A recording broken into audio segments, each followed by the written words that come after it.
BJP शुरू करेगी नवों मतदाता सम्मेलन। 25 जनवरी को प्रधानमंत्री मोदी यूपी के 15 लाख और देश के 50 लाख युवाओं से करेंगे संवाद।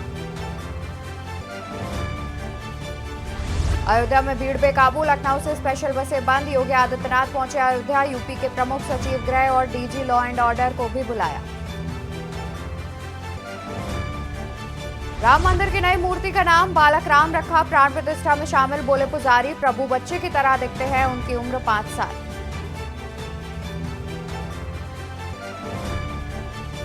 संसद की सिक्योरिटी भी अब सीआईएसएफ भी। बजट सेशन से 8 दिन पहले सौंपी जिम्मेदारी। पार्लियामेंट स्टाफ को निर्देश, कॉम्प्लेक्स में ना ले photo video. Gyanvapi SI study report सार्वजनिक करने पर फैसला आज। जिला जज की कोर्ट में सुनवाई। कॉपी नहीं मिलने पर हाईकोर्ट जाएगा हिंदू पक्ष। रिपब्लिक डे फ्लाई पास्ट में एयरफोर्स के 51 एयरक्राफ्ट होंगे शामिल। इनमें 29 लड़ाकू विमान। झांकियों में चंद्रयान 3 और भगवान राम भी दिखेंगे। आप देख रहे हैं के न्यूज, खबरों का सारथी। नमस्कार, मैं हूं आपके साथ अवंतिका अवध से और हम बात करेंगे अवध पधारे अवधपति पर। जय श्री राम, जय जय श्री राम।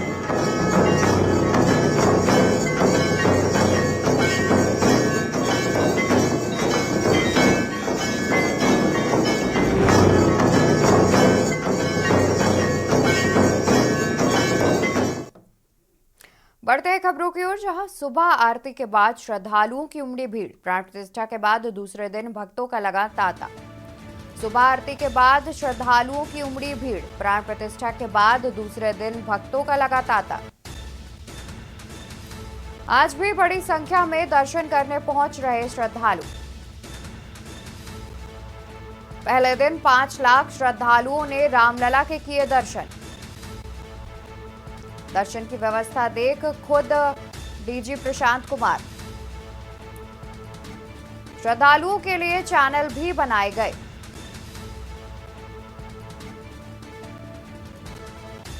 करीब 8,000 पुलिसकर्मी मंदिर में रहे तैनात। राम भक्तों के लिए बढ़ाया गया दर्शन का समय। करीब 8,000 पुलिसकर्मी मंदिर में हुए तैनात। राम भक्तों के लिए बढ़ाया गया दर्शन का समय। आपको बता दें कि प्राण प्रतिष्ठा के बाद से ही लगातार राम मंदिर में श्रद्धालुओं का तांता लगा हुआ है। काफी बड़ी संख्या में पहुंचकर श्रद्धालु रामलला के दर्शन पूजन कर रहे हैं, जहां पर कल यानी कि पहले दिन 5 लाख के करीब श्रद्धालुओं की भीड़ उमड़ी। इस दौरान करीब 8,000 पुलिसकर्मी तैनात थे ताकि किसी प्रकार की कोई अव्यवस्था ना हो, इसलिए पुलिसकर्मियों को भी चप्पे चप्पे पर तैनात किया गया था। अतिरिक्त बल भी तैनात किया गया था। वहीं आज रामलला के दर्शन का दूसरा दिन है, जहां पर आम श्रद्धालु दर्शन कर सकते हैं। आज भी बड़ी संख्या में श्रद्धालुओं के पहुंचने की उम्मीद जताई जा रही है। वहीं पहले दिन करीब 5 लाख श्रद्धालुओं ने दर्शन किए थे और इस दर्शन की व्यवस्था, सुरक्षा की व्यवस्था खुद डीजी प्रशांत कुमार देख रहे हैं। कई पुलिसकर्मियों को तैनात किया गया है। वहीं श्रद्धालुओं के लिए चैनल भी बनाए गए हैं, जिससे श्रद्धालु रामलला के दर्शन पूजन की जानकारी लेते रहे और वीडियो भी देखते रहे। साथ ही मंदिर में करीब 8,000 पुलिसकर्मी तैनात किए गए हैं। प्रशासन की ओर से कोई चूक ना हो, इसके लिए खुद डीजी प्रशांत कुमार मौके पर मौजूद है, जो कि सभी तैयारियां देख रहे हैं, सुरक्षा देख रहे हैं और पुलिस बल की तैनाती भी भारी संख्या में की गई है। और राम भक्तों के लिए दर्शन का समय भी बढ़ा दिया गया है, जिससे जितने भी जितने भी श्रद्धालु पहुंच रहे हैं वो बिना दर्शन के वापस ना लौट सकें। व्यवस्थाओं की बात की जाए तो जानकारी ऐसे सामने आ रही है कि प्रशासन और मंदिर प्रशासन की ओर से काफी अच्छी व्यवस्थाएं की गई हैं, जिससे श्रद्धालु आराम से दर्शन कर पा रहे हैं।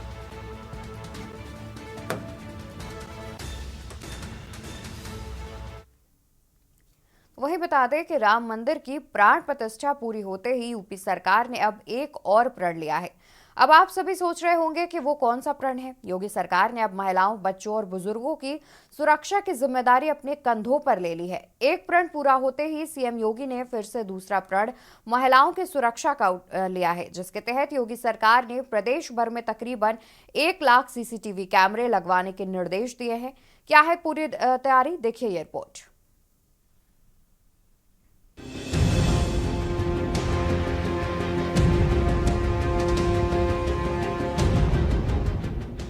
मुख्यमंत्री योगी आदित्यनाथ के निर्देश पर उत्तर प्रदेश में महिलाओं, बच्चों और बुजुर्ग समेत नागरिकों की सुरक्षा को नए आयाम तक पहुंचाने का जिम्मा नगरीय विकास विभाग को सौंपा गया है। नगरीय विकास विभाग ने गृह विभाग के साथ मिलकर 1 लाख सीसीटीवी कैमरे इंस्टॉल किए हैं। स्मार्ट सिटी मिशन के तहत राज्य के 17 नगर निगमों को और गौतम बुद्ध नगर में सेफ सिटी परियोजनाओं के तहत कुल 1 लाख सीसीटीवी कैमरे को एकीकृत कर दिया गया है, जो अब 24 घंटे शहरों की कड़ी निगरानी पर रहेंगे। देश का सबसे सुरक्षित प्रदेश बनेगा यूपी। नगरीय विकास के प्रमुख सचिव अमृत अभिजात ने बताया कि उत्तर प्रदेश में सेफ सिटी परियोजना स्मार्ट सिटी मिशन का एक महत्वपूर्ण उदाहरण है, जो न केवल प्रदेश के बुनियादी ढांचे को बेहतर बना रहा है, बल्कि शहर वासियों की सुरक्षा भी सुनिश्चित कर रहा है। उन्होंने बताया कि सेफ सिटी परियोजना प्रदेश को देश का सबसे सुरक्षित प्रदेश बनाने में महत्वपूर्ण भूमिका निभाएगी। आईसीसीसी और आईटीएमएस से होगी निगरानी। सेफ सिटी परियोजना के अंतर्गत सभी कैमरों की निगरानी स्मार्ट सिटी के integrated command and control centre और इंटीग्रेटेड ट्रैफिक मैनेजमेंट सिस्टम से की जा रही है। इससे शहरों की सुरक्षा व्यवस्था को मजबूत बनाने और वास्तविक समय में घटनाओं पर रिस्पांस देने में मदद मिल रही है। अयोध्या की सुरक्षा और ट्रैफिक मैनेजमेंट में मिलेगी मदद। योगी सरकार की ये पहल विशेष रूप से महत्वपूर्ण है, क्योंकि अयोध्या में ऐतिहासिक प्राण प्रतिष्ठा समारोह के बाद लाखों श्रद्धालुओं का अयोध्या में आगमन शुरू हो चुका है। सेफ सिटी परियोजना के तहत ये सुनिश्चित किया जाएगा कि श्रद्धालुओं को सुरक्षित और सुखद अनुभव हो रहा है या फिर नहीं। परियोजना की मुख्य विशेषताएं: सभी कैमरों की निगरानी integrated command and control centre और इंटीग्रेटेड ट्रैफिक मैनेजमेंट सिस्टम से रियल टाइम में की जाएगी। संदिग्ध गतिविधियों का पता लगाया जाएगा। इंटेलिजेंस वीडियो एनालिटिक्स का उपयोग किया जाएगा। आपातकालीन रिस्पांस टाइम में न सिर्फ कमी आएगी, बल्कि महिलाओं, बच्चों और वरिष्ठ नागरिकों की सुरक्षा भी बढ़ाई जाएगी।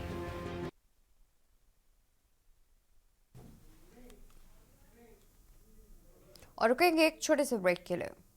ब्रेक से वापस आ गए हैं, रुक करते हैं खबरों की ओर। खबर आपको रामनगरी अयोध्या से बता दें, जहां पर आज भी काफ़ी ज़्यादा श्रद्धालु पहुंचे हुए हैं, काफ़ी संख्या में श्रद्धालु पहुंचे हुए हैं रामनगरी में दर्शन करने के लिए। रामलला विराजमान हो चुके हैं। उसके बाद आज दूसरा दिन है जहां पर रिकॉर्ड संख्या में श्रद्धालुओं के पहुंचने का अनुमान लगाया जा रहा है।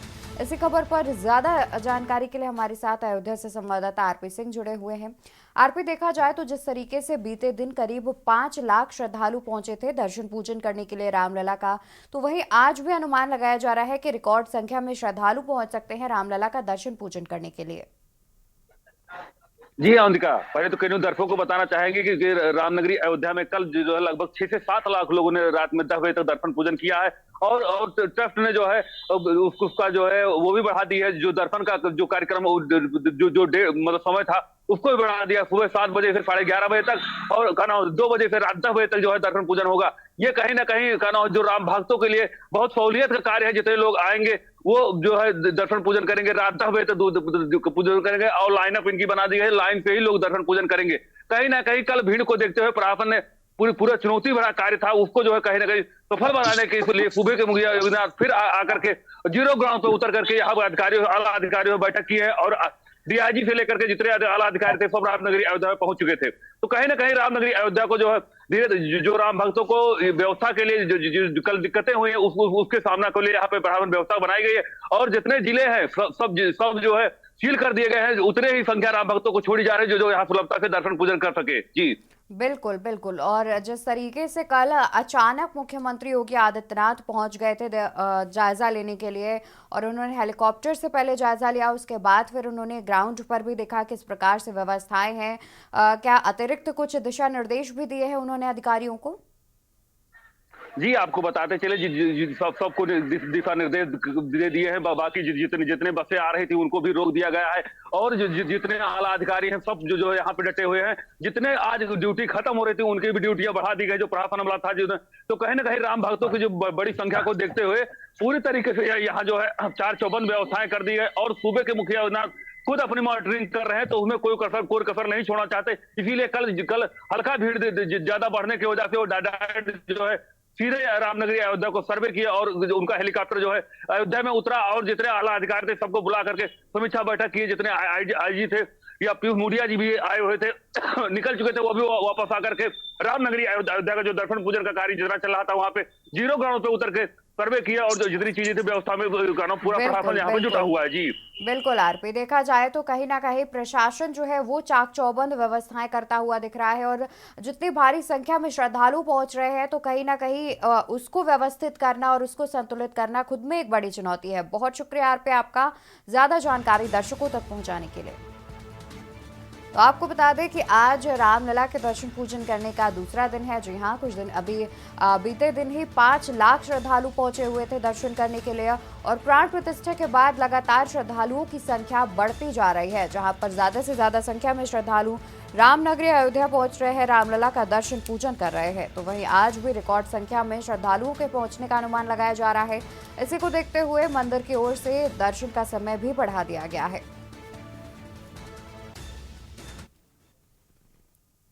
तो वहीं रुक करते हैं खबरों की ओर, जहां पर उत्तर भारत में अभी और सताएगी शीतलहर। दिल्ली एनसीआर में हल्की बारिश से हुई सुबह की शुरुआत। उत्तर भारत में अभी और सताएगी शीतलहर। दिल्ली एनसीआर में हल्की बारिश से हुई सुबह की शुरुआत।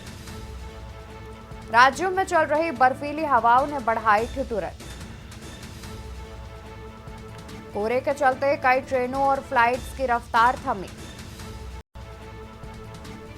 दिल्ली, हरियाणा, उत्तर प्रदेश, बिहार में कड़ाके की ठंड। कानपुर से लेकर लखनऊ तक पड़ रही है जबरदस्त ठंड। चंडीगढ़ में तापमान 5 डिग्री किया गया दर्ज।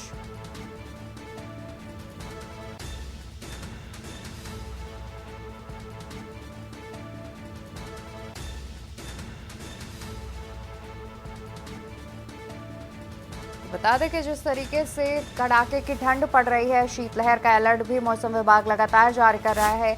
इसी को देखते हुए ग्राउंड स्थल पर देखा जाए तो क्या कुछ व्यवस्थाएं हैं, और साथ ही कैसा मौसम हो रखा है, उसके लिए हमारे साथ अलग अलग जगहों से हमारे संवाददाता भी जुड़े हुए हैं, जिसमें राजधानी दिल्ली से संवाददाता प्रवेश शर्मा, भोपाल से संवाददाता सुनील मालवीय, चंडीगढ़ से संवाददाता चंडीगढ़ से हमारे ब्यूरो चीफ विनोद गुप्ता, बुलंदशहर से संवाददाता अनिल मीणा और कानपुर से संवाददाता निखिल शुक्ला जुड़े हुए हैं। सबसे पहले हम रुक कर लेते हैं चंडीगढ़ से हमारे ब्यूरो चीफ विनोद गुप्ता जी का। विनोद जी, देखा जाए तो जिस तरीके से लगातार मौसम विभाग अलर्ट जारी कर रहा है, और ये भी जताया जा रहा है कि शीतलहर अभी भी कुछ दिन रहेगी, और ठंड जो है, जिस तरीके की गलन है, वो अभी कुछ दिन और बरकरार रहेगी।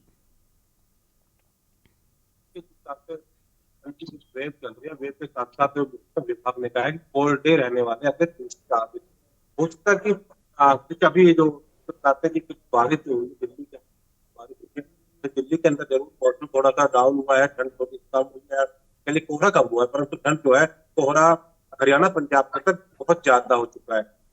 कल 2 से 3 घंटे जरूर लगा कि शायद अब ठंड का जो असर कम हो जाएगा, परंतु उसका ठीक उल्टा जो आज सुबह देखने को मिला। ठंड की है, कोहरा इतना है, म्यूट कर लो। मेरे पीछे भी आप देख सकते हैं कितने कोहरा जो है, शायद 100 मीटर के बाद कोई मकान नहीं दिख रहे, क्योंकि कोहरे की वजह से हरियाणा, पंजाब और हिमाचल और चंडीगढ़ के अंदर जो है कोहरे ने इतना अपना व्यापक रूप लिया कि विजिबिलिटी 0 है।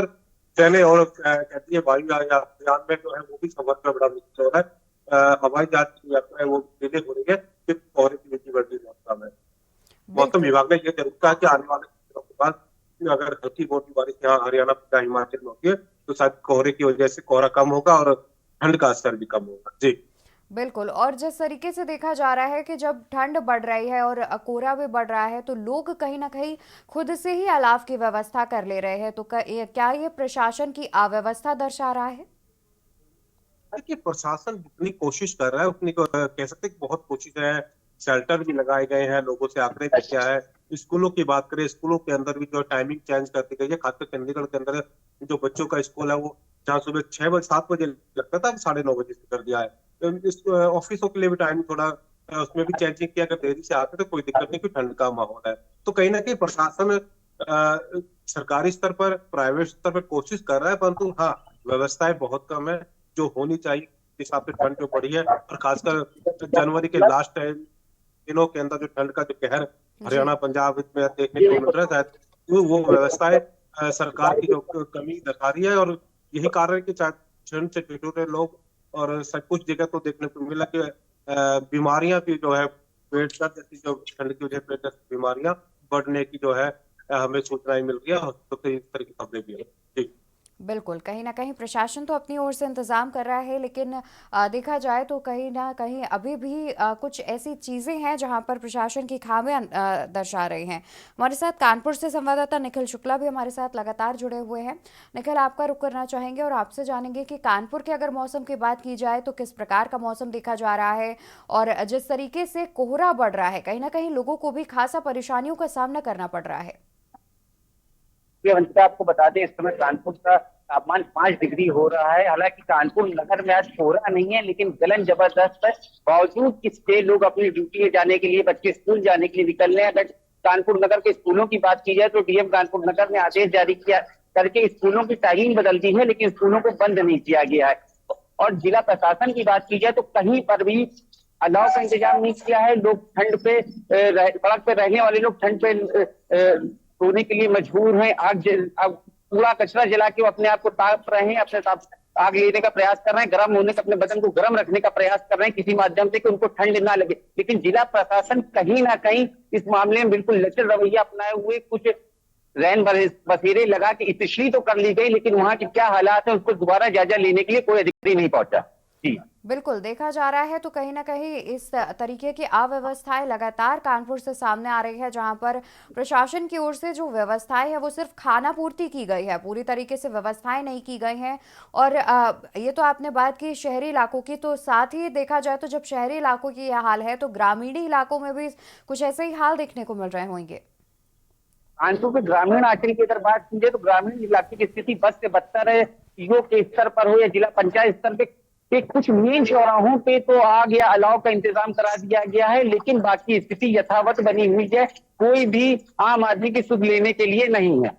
बिल्कुल, यानी कि देखा जा रहा है तो कहीं ना कहीं ग्रामीण और शहरी दोनों ही इलाकों में कानपुर का जो प्रशासन है वो ढील देता नजर आ रहा है। सिर्फ खाना पूर्ति के लिए व्यवस्थाएं की जा रही हैं। और बहुत शुक्रिया निखिल आपका ज़्यादा जानकारी दर्शकों तक पहुंचाने के लिए। रुक करेंगे दूसरे हमारे जो संवाददाता हमारे साथ जुड़े हुए हैं, लेकिन देखा जाए तो जिस तरीके से अभी भी मौसम विभाग लगातार अलर्ट जारी कर रहा है और उसके बावजूद प्रशासन की खामियां कहीं ना कहीं एक चिंता की ओर दर्शा रही हैं, क्योंकि जो लोग हैं वो ठंड में ठिठुरने को मजबूर हो रहे हैं। यहां रुकेंगे एक छोटे से ब्रेक के लिए, जल्द हाजिर होंगे। आप देख रहे हैं के न्यूज़, खबरों का सारथी। ब्रेक से वापस आ गए हैं। हम लगातार बने हुए हैं ठंड की खबरों पर, जहां पर देखा जाए तो लगातार मौसम विभाग अलर्ट जारी कर रहा है, तो वह प्रशासन की ओर से क्या कुछ व्यवस्थाएं की गई हैं। जो गरीब लोग हैं जो कि सड़कों पर रात गुजारने को मजबूर होते हैं उनके लिए क्या व्यवस्थाएं की गई हैं। साथ ही चौराहों पर जो अलाव की व्यवस्थाएं की जाती है उसको लेकर भी हम लगातार अपने संवाददाताओं से अपडेट ले रहे हैं। इसी कड़ी में बुलंदशहर से हमारे संवाददाता अनिल मीणा भी हमारे साथ जुड़े हुए हैं।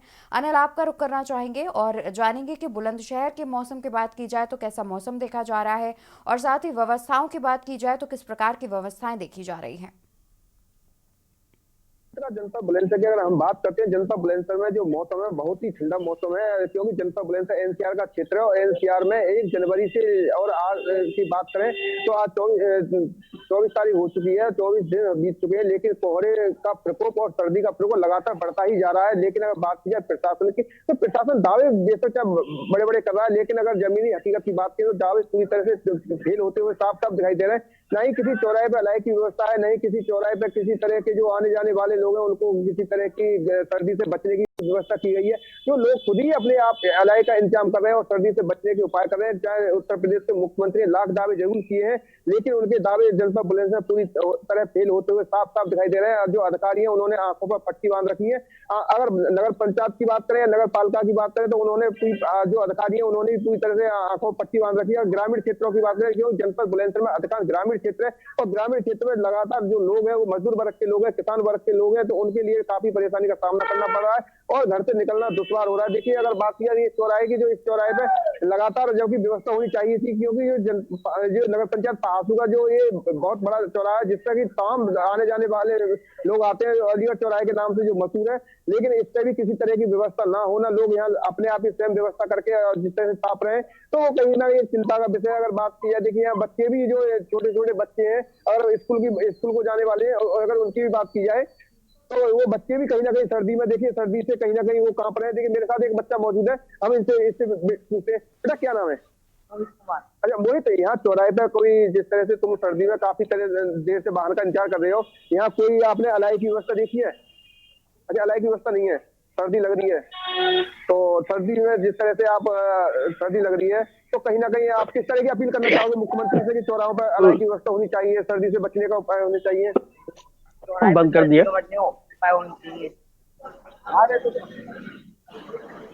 देखिए एक दादा और मेरे साथ है। क्या नाम है दादा? हमारा नाम राजेंद्र सिंह है जी। अच्छा दादा, यहाँ चौराहे पे आप आए हैं तो क्या कैसे आए? चाय पीने आए हैं? चाय पीने आए थे सर, आपका कोई गुजारा नहीं है यहाँ, आसपास नहीं है जी। अच्छा, आपका कोई इंतजाम नहीं है यहाँ? नहीं, यहाँ कोई इंतजाम। अधिकारी तो बड़े बड़े दावे कर रहे हैं कि यहाँ व्यवस्था पूरी हो रही है। यहाँ कोई व्यवस्था नहीं है साहब।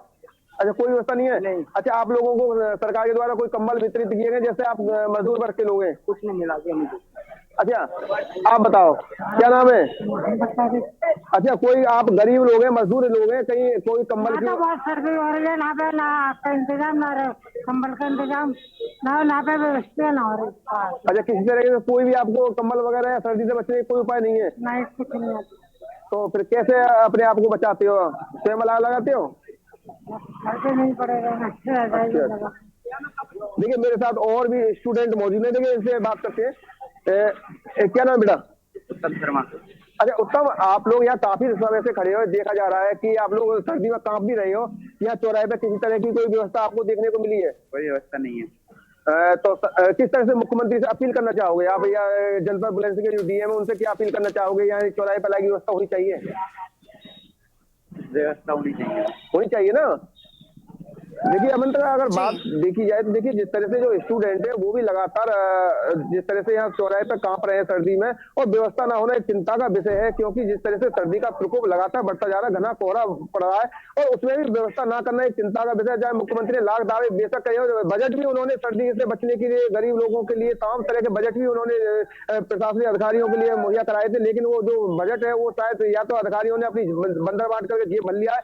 लेकिन गरीब जनता की बिल्कुल देखा जा रहा है तो कहीं ना कहीं प्रशासन की अव्यवस्थाएं लगातार बुलंदशहर से भी सामने आ रही हैं। प्रशासन सरकार की ओर से एक बजट भी जारी किया गया है कंबल वितरण के लिए, लेकिन कहीं ना कहीं अभी भी कई ऐसे लोग हैं जिन्हें कंबल नहीं मिले हैं। प्रशासन की ओर से कहीं ना कहीं खाना पूर्ति की जा रही है, सिर्फ कागजों पर वो अपना कार्य संपूर्ण दिखा रहे हैं, लेकिन अगर जमीनी हकीकत की बात की जाए तो कहीं ना कहीं अभी भी लापरवाही सामने आ रही है। बहुत शुक्रिया आपका ज्यादा जानकारी दर्शकों तक पहुंचाने के लिए। तो आपको बता दें कि जिस तरीके से लगातार ठंड का अलर्ट जारी किया गया है, कहीं ना कहीं अभी भी प्रशासन इंतजाम में लापरवाही दिख रही है। इसी को लेकर के हमारे साथ और भी संवाददाता जुड़े हुए हैं जिनसे हम जानकारी लेंगे। फिलहाल रुकेंगे एक छोटे से ब्रेक के लिए। ब्रेक से वापस आ चुके हैं हम। लगातार ठंड की खबरों पर बने हुए हैं, जहां पर जिस तरीके से मौसम विभाग लगातार ठंड का अलर्ट जारी कर रहा है, शीतलहर का अलर्ट जारी कर रहा है, उसके बावजूद अगर प्रशासन की व्यवस्थाओं की बात की जाए तो धरातल पर अगर बात की जाए तो कहीं ना कहीं अभी भी लापरवाही सामने आ रही है। पूरी तरीके से व्यवस्थाएं नहीं की गई हैं, सिर्फ खाना पूर्ति की बात सामने आ रही है। इसी को लेकर के हमारे साथ कई जगहों से हमारे संवाददाता भी जुड़े हुए हैं, जहाँ पर राजधानी दिल्ली से हमारे संवाददाता प्रवेश शर्मा, भोपाल से संवाददाता सुनील मालवीय और मेरठ से संवाददाता राजू शर्मा जुड़े जुड़े हुए हैं। सबसे पहले रुक कर लेते हैं राजधानी दिल्ली से हमारे संवाददाता प्रवेश शर्मा का। प्रवेश, देखा जाए तो राजधानी दिल्ली की अगर बात की जाए तो दिल्ली के क्या हाल है, क्योंकि जानकारी सामने आ रही है कि आज दिल्ली एनसीआर में सुबह बारिश भी हुई है हल्की फुल्की। बिल्कुल, देखिए मैं आपको बता दूं कि दिल्ली का जो इस समय का तापमान है वो 10 डिग्री के आसपास है और दिल्ली में पिछले कई दिनों से लगातार सर्दी का सितम जारी है। और सबसे जी। बड़ी बात यह है कि जिस तरीके से कपकपाती हुई सर्दी या बात करें कड़ाकेदार सर्दी पड़ रही है, इससे लोगों को खासी परेशानी हो रही है। और आज सुबह दिल्ली के कुछ इलाकों में जरूर बूंदाबांदी हुई है, लेकिन मैं आपको बता दूं कि इस समय भी दिल्ली में शीतलहर चल रही है, हल्की हल्की हवाएं चल रही है, जिसके कारण ठिठुरन और ज्यादा बढ़ रही है और लगातार सर्दी का सितम जो है दिल्ली में देखने को दिखाई मिल रहा है। बात अगर प्रशासन की करें या बात करें व्यवस्थाओं की करें तो कहीं ना कहीं दिल्ली में मुझे वो फेल नजर आती है। मैं दिल्ली में कल कई क्षेत्रों में घुमा हूं तो मैंने खुद देखा है कि कई लोग खुद स्वयं आग जलाकर खुद अपने कंबल की व्यवस्था कर सड़कों पर पड़े हैं। जबकि मैं आपको बता दूं जिस तरीके की दिल्ली में सर्दी है और विशेष तौर पर कड़ाकेदार सर्दी है, ऐसी सर्दी में केवल एक कंबल में सड़क पर सोना कहीं ना कहीं उन लोगों की जान के लिए सितम बन सकता है। और सबसे बड़ी बात यह है कि प्रशासन इस बात को जो है आंखें मूंद कर आराम से अपने दफ्तरों में बैठा हुआ है। और सबसे दूसरी बड़ी बात यह है कि लोगों को भी जो है सर्दी से बचने के लिए अलाव की व्यवस्था या बात करें आग की व्यवस्था खुद करनी पड़ रही है, क्योंकि दिल्ली में प्रदूषण की वजह से अलाव जलाना या आग जलाना वैसे बंद है, लेकिन लोगों को अगर सर्दी से बचना है तो कहीं ना कहीं इस तरीके की व्यवस्था खुद ही करनी पड़ रही है। और जिस तरीके की व्यवस्था प्रशासन की है वो कहीं ना कहीं खाना पूर्ति सामने देखी जा रही है। जी बिल्कुल, और लगातार देखा जा रहा है तो जिस तरीके से दिल्ली की अगर बात की जाए तो ये भी जानकारी सामने आई है कि वहां पर पहले पॉल्यूशन की वजह से अलाव की व्यवस्था नहीं की गई थी, लेकिन बढ़ती ठंड को देखते हुए अब लोग अलाव जला रहे हैं, अलाव का सहारा ले रहे हैं। वहीं जिस तरीके से आज बारिश भी देखी गई है तो कहीं ना कहीं तापमान में और गिरावट हो सकती है। कोई दो राय नहीं है। और देखिए मौसम विभाग ने अगले 2 से 4 दिन का जो बात करें विशेष रूप से पूर्वानुमान लगाया है, उसमें बताया है कि अभी जो सर्दी का सितम है इसी तरीके से रहने वाला है। और अभी बारिश पूरी दिल्ली में नहीं हुई है, कुछ इलाकों में जरूर बूंदाबांदी की खबरें सामने है, लेकिन अभी पूरी दिल्ली में बारिश नहीं है। लेकिन फिलहाल इसमें कोई दो राय नहीं है कि तापमान में अभी और गिरावट हो सकती है। और जिस तरीके से मौसम विभाग ने बताया है कि आने वाले 2 से 3 दिन में दिल्ली में ये सितम अभी सर्दी का जारी रहेगा, ये अपने आप में दिल्ली वासियों के लिए एक चिंता का विषय है, क्योंकि जो छोटे बच्चे हैं वो स्कूल जा रहे हैं, स्कूल का समय जरूर बदल दिया गया है, लेकिन जिस तरीके की सर्दी पड़ रही है उससे कहीं ना कहीं लोगों को खासी परेशानी का सामना करना पड़ रहा है। बिल्कुल, देखा जाए तो कहीं ना कहीं जो सर्दी लगातार बढ़ रही है तो लोगों को परेशानी तो जाहिर तौर पर हो रही है और प्रशासन के कुछ ऐसे भी इंतजाम हैं जो कि पूरी तरीके से नहीं किए गए हैं, जिससे लोगों को भी काफ़ी भुगतना पड़ रहा है। बहुत शुक्रिया प्रवेश आपका ज़्यादा जानकारी दर्शकों तक पहुंचाने के लिए। तो देखा जाए तो कहीं ना कहीं राजधानी दिल्ली में भी प्रशासन अभी पूरी तरह से जागा नहीं है। कुछ एक बात भी ऐसी सामने आ रही है जहां पर देखा जाए तो प्रशासन की व्यवस्था पर सवाल खड़े उठते नजर आ रहे हैं। रुक कर लेते हैं भोपाल से हमारे संवाददाता सुनील मालवीय का। सुनील, आपसे जानना चाहेंगे कि अगर भोपाल की बात की जाए तो भोपाल में कैसा मौसम देखा जा रहा है, व्यवस्थाओं की बात की जाए तो प्रशासन की ओर से कैसी व्यवस्थाएं की गई हैं? जी बिल्कुल, देखिए अवंतिका, निश्चित तौर से मध्य प्रदेश की राजधानी भोपाल की बात की जाए तो भोपाल शहर में 10 जो तापमान है 10% नीचे है और जिसके 10 तकरीबन 10% नीचे। और जो मध्य प्रदेश के 16 जो शहर है वो कोहरे की चपेट में है। लगातार बात की जाए रतलाम शहर की या शाजापुर की या फिर जबलपुर की या फिर छतरपुर की, ये जो शहर है यह बिल्कुल कोहरे की चपेट में है और लगातार यहाँ पर कड़ाके की जो ठंड पड़ रही है। और जो मौसम विभाग का कहना है कि लगातार जो ये 24 जनवरी से जो लास्ट ये जो जनवरी जो जाएगी ये बिल्कुल कोल्ड जनवरी जाएगी। और हालांकि प्रशासन की बात किया तो प्रशासन ने जो इंतजाम किए हैं, अलाव के इंतजाम किए हैं। नगर निगम ने जो लोग जो बाहर बैठते हैं फुटपाथ पर उनके लिए लकड़ियों का इंतजाम किया, जिस प्रकार से जो लोग ठंड से किसी व्यक्ति की मौत ना हो, इसके जो आदेश हैं सुबह के मुख्यमंत्री मोहन यादव ने पहले भी कर चुके हैं। मोहन यादव ताबड़तोड़ निरीक्षण किए हैं उन्होंने रेन बसरों के, तो कई कंबल बांट दिए लोगों को। तो इसलिए मतलब उनके जो निर्देश है, प्रशासन को सख्त निर्देश है कि कोई भी व्यक्ति की मृत्यु ठंड के कारण ना हो और ठंड से जो बचाव के लिए जो भी अच्छे से अच्छे इंतजाम हो वो किए जाए। जी अवंती। बिल्कुल। और सुनील, देखा जाए तो जिस तरीके से आपने जानकारी दी कि लगातार मुख्यमंत्री जो है वो नज़र बनाए हुए हैं और उन्होंने निर्देश भी दिए हैं कि ठंड से किसी व्यक्ति की मौत नहीं होनी चाहिए। वहीं देखा जाए तो अगर धरातल पर भी बात की जाए तो कहीं ना कहीं व्यवस्थाएं थोड़ी सुधरती हुई दिख रही हैं। बहुत शुक्रिया सुनील आपका ज़्यादा जानकारी दर्शकों तक पहुँचाने के लिए। तो आपको बता दें कि भोपाल की बात की जाए तो लगातार मुख्यमंत्री नजर बनाए हुए हैं, जहां पर उन्होंने अधिकारियों को दिशा निर्देश भी दिए हैं कि ठंड से किसी व्यक्ति की मौत ना होने पाए। हमारे साथ लगातार मेरठ से संवाददाता राजू शर्मा भी जुड़े हुए हैं। राजू, आपका रुख करते हैं, आपसे जानना चाहेंगे कि मेरठ की अगर बात की जाए तो कैसा मौसम देखा जा रहा है, व्यवस्थाओं की बात की जाए तो कैसी व्यवस्थाएं की गई हैं प्रशासन की ओर से। हाँ बिल्कुल, देखिए अवंतिका, बर्फीली हवाओं के साथ साथ जो कोहरा है वो भी लगातार बढ़ता जा रहा है और मेरठ में भी लगातार जो ठंड है वो अपना विकराल रूप धारण करते हुए जा रही है। देर रात की अगर बात करें तो -5 सेल्सियस से भी नीचे का तापमान दर्ज किया गया और लोगों को इसकी वजह से काफी समस्या का सामना करना पड़ा।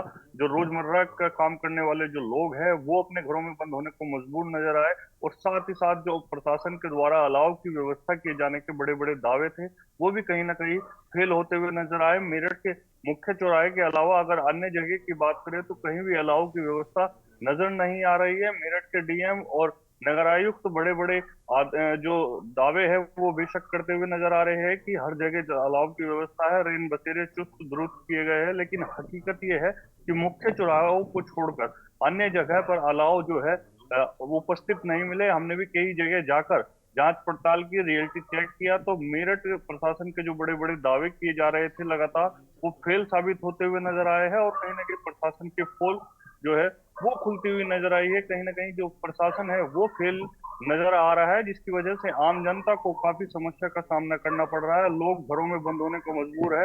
लगातार जिस तरीके से ठंड के साथ साथ कोहरा भी अपना विकराल रूप धारण कर रहा है, उसकी वजह से हाईवे पर जो वाहनों की रफ्तार है उन पर भी ब्रेक लगे हैं और कहीं ना कहीं लगातार जो दुर्घटनाएं हैं वो भी बढ़ती हुई नजर आ रही है। कोई दिन ऐसा नहीं जा रहा है जिस दिन कोई ना कोई दुर्घटना ना हो, कहीं ना कहीं हादसे ना हो रहे हो। तो कहीं ना कहीं इसकी वजह से भी कोहरे की वजह से बड़ी समस्या का सामना करना पड़ रहा है। लोग अपने घरों में बंद होने को मजबूर है और लकड़ियों का सहारा लेकर, हीटरों का सहारा लेकर अपने आप को ठंड से बचाने का जो प्रयास है वो लगातार करते नजर आ रहे हैं। तो अगर मेरठ की बात करें तो मेरठ में लगातार ठंड जो है अपना प्रकोप बनाए हुए है और कोहरा ने भी जो विकराल रूप है वो धारण कर लिया है। इसके साथ साथ जो रेलवे विभाग है उन्होंने भी ट्रेनें कई जो है रद्द कर दी है, साथ ही अन्य ट्रेनों के जो समय है उसमें भी काफी बदलाव किया है और जो ट्रेनों की रफ्तार थी उसमें भी कहीं ना कहीं ब्रेक देखने को मिला है और स्पीड भी कम नजर आ रही है, क्योंकि जिस तरीके से लगातार कोहरा बढ़ रहा है उसको देखते हुए कहीं ना कहीं आम जनता परेशान नजर आ रही है। बिल्कुल, जाहिर तौर पर देखा जाए तो जिस तरीके से ठंड बढ़ रही है और उसके बावजूद प्रशासन की व्यवस्थाएं जो हैं उनमें कमी आती नजर आ रही है, जिससे लोगों को खासा परेशानियों का सामना करना पड़ रहा है। बहुत शुक्रिया राजू आपका ज्यादा जानकारी दर्शकों तक पहुंचाने के लिए। तो आपको बता दें कि लगातार ठंड बढ़ रही है, जिसकी वजह से लोगों को भी खासा परेशानियों का सामना करना पड़ रहा है। तो वहीं मौसम विभाग की ओर से लगातार अलर्ट भी जारी किया जा रहा है। वहीं धरातल की अगर बात की जाए तो कहीं पर प्रशासन ने कुछ व्यवस्थाएं अच्छी की हैं। लगातार मुख्यमंत्री भी अपडेट ले रहे हैं। जैसे कि भोपाल की बात की जाए तो वहीं कुछ एक जगह पर मुख्यमंत्री के निर्देश तो दिए गए हैं, लेकिन उसके बावजूद अगर धरातल की बात की जाए तो अधिकारी मुख्यमंत्री के निर्देशों पर पलीता लगाते नजर आ रहे हैं। फिलहाल यहाँ रुकेंगे एक छोटे से ब्रेक के लिए। ब्रेक से वापस आ गए, रुक करते हैं खबरों की ओर। खबर आपको बता दें लखनऊ से, जहां पर कोहरे के कारण 5 उड़ानें हुए निरस्त। रात से सुबह 9 बजे तक दृश्यता कम होने के आसार। कोहरे की वजह से उड़ानें हुए निरस्त। रात से सुबह 9 बजे तक विजिबिलिटी कम होने के आसार। जिद्दा, वाराणसी, मुंबई की कुल 5 उड़ानें कोहरे की वजह से निरस्त की गई। तो वहीं 25 उड़ानें तय समय से नहीं भर पाई उड़ान। लगातार बढ़ते कोहरे की वजह से विजिबिलिटी कम हो रही है, जिसके वजह से कहीं ना कहीं उड़ानों को निरस्त किया जा रहा है। 25 उड़ानें तय समय से नहीं भर पाई उड़ान। तो वहीं रांची, गोवा, मस्कट, कोलकाता, हैदराबाद की उड़ानें हुई लेट।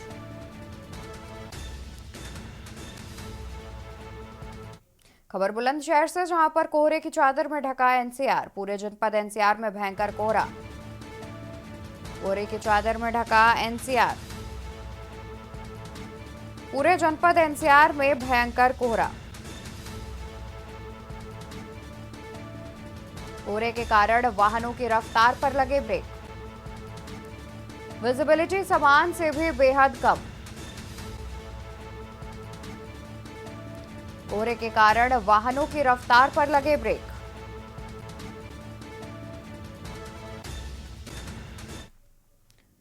खबर मेरठ से, जहां पर कड़ाके की ठंड से जीना हुआ मुहाल।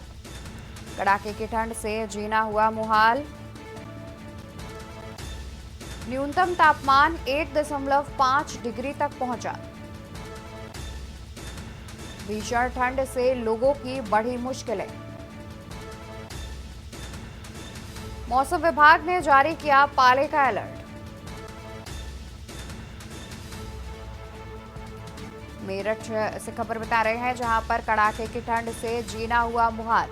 न्यूनतम तापमान 1.5 डिग्री तक पहुंचा।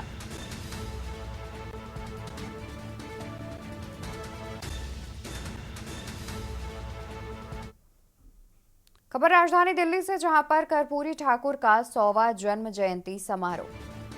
कर्पूरी ठाकुर का 100वां जन्म जयंती समारोह आज विज्ञान भवन में दोपहर 3 बजे होगा कार्यक्रम। विज्ञान भवन में दोपहर 3 बजे कार्यक्रम का आयोजन किया जाएगा, जिसमें कर्पूरी ठाकुर का 100वां जन्म जयंती समारोह मनाया जाएगा। गृह मंत्री अमित शाह कार्यक्रम में चीफ गेस्ट के तौर पर रहेंगे उपस्थित। खबर राजधानी दिल्ली से, जहां पर कर्पूरी ठाकुर का 100वां जन्म जयंती समारोह मनाया जाएगा। वहीं मुख्यमंत्री योगी आदित्यनाथ ने किया ट्वीट। पीसीएस परीक्षा के सफल लाभार्थियों को दी बधाई। मुख्यमंत्री योगी आदित्यनाथ ने किया ट्वीट। पीसीएस परीक्षा के सफल अभ्यर्थियों को दी बधाई। यूपीपीएससी की परीक्षा 2023 में सफल अभ्यर्थियों को मुख्यमंत्री ने दी बधाई। चयनित 251 अभ्यर्थियों में 84 अभ्यर्थियों को स्वीकृति। सीएम योगी आदित्यनाथ ने किया ट्वीट और ट्वीट कर अभ्यर्थियों को दी बधाई। पीसीएस परीक्षा के सफल अभ्यर्थियों को दी बधाई। यूपीपीएससी की परीक्षा 2023 में सफल अभ्यर्थियों को दी बधाई। चयनित 251 अभ्यर्थियों में 84 अभ्यर्थियों को बताया मातृशक्ति। सीएम योगी आदित्यनाथ ने किया ट्वीट। अहम खबर में आपको बता रहे हैं, जहां पर मुख्यमंत्री योगी आदित्यनाथ ने ट्वीट कर पीसीएस परीक्षा के सफल अभ्यर्थियों को बधाई दी है। यूपीपीएससी की परीक्षा 2023 में सफल अभ्यर्थियों को दी है बधाई। चयनित 251 अभ्यर्थियों में 84 अभ्यर्थियों को बताया मातृशक्ति। सीएम योगी आदित्यनाथ ने किया ट्वीट।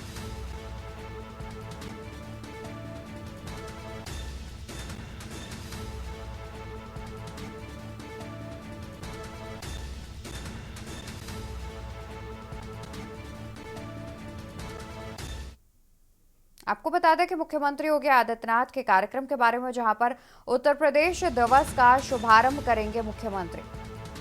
मुख्यमंत्री योगी आदित्यनाथ का कार्यक्रम उत्तर प्रदेश दिवस का शुभारंभ करेंगे मुख्यमंत्री। उत्तर प्रदेश गौरव सम्मान 2023-24 का करेंगे वितरण। ओडीओपी मार्ट पोर्टल की लॉन्चिंग भी करेंगे सीएम योगी। उत्तर प्रदेश गौरव सम्मान 2023-24 का वितरण करेंगे उत्तर प्रदेश के सीएम। ओडीओपी मार्ट पोर्टल की लॉन्चिंग भी करेंगे सीएम। ओडीओपी उत्पादों की ई मार्केटिंग के लिए होगी लॉन्चिंग। सुबह 10:30 बजे अवध शिल्पग्राम शहीद पथ में किया जाएगा कार्यक्रम का आयोजन। खबर हम आपको बता दें, जहां पर मुख्यमंत्री योगी आदित्यनाथ के आज के कार्यक्रम के बारे में हम आपको जानकारी दे रहे हैं। आज उत्तर प्रदेश दिवस का शुभारंभ करेंगे मुख्यमंत्री योगी आदित्यनाथ। तो वही बता दें कि उत्तर प्रदेश गौरव सम्मान 2023-24 का वितरण भी करेंगे। ओडीओपी मार्ट पोर्टल की लॉन्चिंग भी करेंगे मुख्यमंत्री योगी आदित्यनाथ। खबरें अभी और भी हैं, उससे पहले यहाँ रुकेंगे एक छोटे से ब्रेक के लिए। आप देख रहे हैं के न्यूज, खबरों का सारथी। ब्रेक से वापस आ गए हैं, रुक करते हैं खबरों की ओर। खबर आपको बुलंदशहर से बता दें, जहां पर डिप्टी सीएम ब्रजेश पाठक का बुलंदशहर दौरा आज सुबह 10:45 पर बुलंदशहर पहुंचेंगे डिप्टी सीएम ब्रजेश पाठक। प्रधानमंत्री नरेंद्र मोदी की जनसभा की तैयारियों का लेंगे जायजा। 25 जनवरी को प्रधानमंत्री नरेंद्र मोदी आएंगे बुलंदशहर। आपको बता दें कि लोकसभा चुनाव की तैयारियों का बिगुल फूंकने के लिए बुलंदशहर पहुंचेंगे पीएम मोदी। सुबह 10:45 पर बुलंदशहर पहुंचेंगे डिप्टी सीएम। वहीं पीएम मोदी की जनसभा की तैयारियों का जायजा लेते नजर आएंगे डिप्टी सीएम। 25 जनवरी को प्रधानमंत्री नरेंद्र मोदी आएंगे बुलंदशहर। शूटिंग रेंज के मैदान नवादा में प्रधानमंत्री की होगी जनसभा। खबर बुलंदशहर से, जहां डिप्टी सीएम ब्रजेश पाठक का बुलंदशहर दौरा आज। सुबह 10:45 पर बुलंदशहर पहुंचेंगे डिप्टी सीएम ब्रजेश पाठक। प्रधानमंत्री नरेंद्र मोदी की जनसभा की तैयारियों का भी लेंगे जायजा। खबर वाराणसी से बता दें, जहां पर ज्ञानवापी केस में आज का दिन बेहद अहम। सर्वे की स्टडी रिपोर्ट सार्वजनिक करने का मामला। सर्वे की स्टडी रिपोर्ट सार्वजनिक करने का मामला। रिपोर्ट सार्वजनिक करने को लेकर आएगा फैसला। मामले में जिला कोर्ट आज सुनाएगी अपना फैसला। कोर्ट में मुस्लिम पक्ष ने दिया था प्रार्थना पत्र। स्टडी रिपोर्ट सार्वजनिक न करने के लिए दिया था प्रार्थना पत्र। 18 दिसंबर को एएसआई ने कोर्ट के समक्ष सौंपी थी रिपोर्ट। एएसआई ने सील बंद लिफाफे में सौंपी थी सर्वे की स्टडी रिपोर्ट। एएसआई ने सील बंद लिफाफे में सौंपी थी सर्वे की स्टडी रिपोर्ट। खबर देवबंद से बता दें, जहां पर यूपी पीसीएस 2023 का परिणाम हुआ घोषित।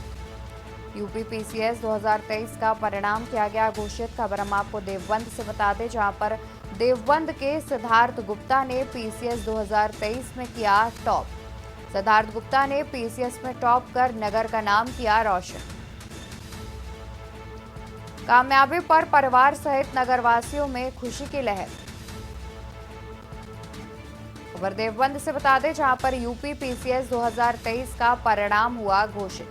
देवबंद के सिद्धार्थ गुप्ता ने पीसीएस 2023 में किया टॉप। सिद्धार्थ गुप्ता ने पीसीएस में टॉप कर नगर का नाम किया रोशन। कामयाबी पर परिवार सहित नगरवासियों में खुशी की लहर।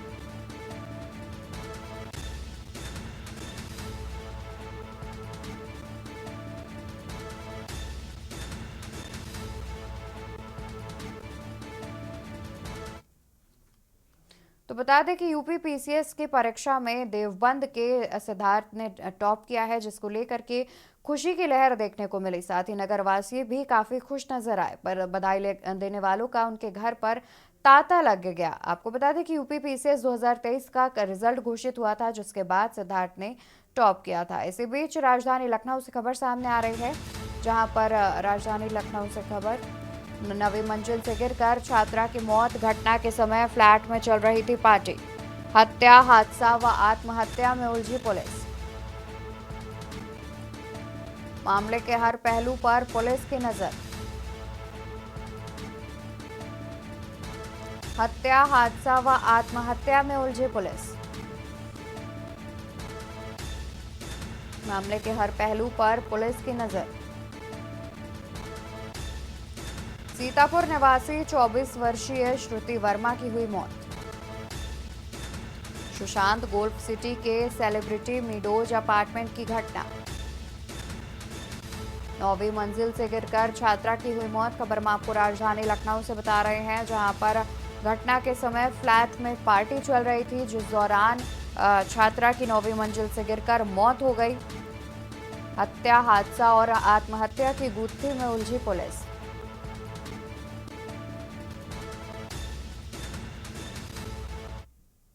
देश के बाद में फिलहाल के लिए बस इतना ही। ऐसी जानकारी के लिए आप देखते रहिए के न्यूज इंडिया। नमस्कार। आप देख रहे हैं के न्यूज, खबरों का सारथी।